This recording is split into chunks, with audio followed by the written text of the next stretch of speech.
The dumber a person is, the less they know they are stupid. The Dunning-Kruger effect. Ignorance is bliss. The young bull is not afraid of the tiger. A full bottle does not move, a half-filled bottle shakes. These proverbs actually reflect a psychological phenomenon, the Dunning-Kruger effect.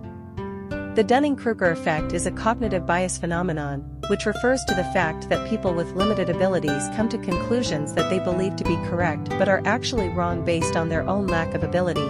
The actors cannot correctly recognize their own shortcomings and distinguish between erroneous behaviors.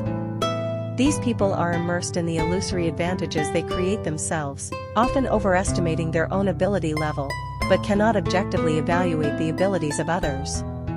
Renowned psychologists Justin Kruger and David Dunning have conducted a large number of experiments to study this phenomenon. Through research on various skills such as reading, driving, chess, or tennis, they found that people with low abilities often overestimate their skill levels and are unable to correctly recognize the skill levels of those who actually possess these skills. Those who perform the worst in tests often overestimate their abilities. Mr. Luo Xiang once said, "The more knowledge poor a person is, the more inexplicable courage and pride he or she will have. The more knowledge poor you are, the more absolute your belief will be." Because you haven't heard the opposite viewpoint, the arrogance of Yelong is the nature of the ignorant. This inspires us to first recognize our own inner feelings and be aware of our own behavior. Secondly, we should recognize the thoughts of others and listen to different voices.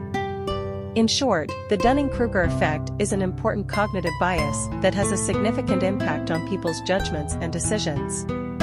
Maintaining a humble, open mind and learning spirit are effective ways to avoid the Dunning-Kruger effect. In interpersonal communication, respecting others and avoiding stereotypes and prejudices are also important prerequisites for building good relationships.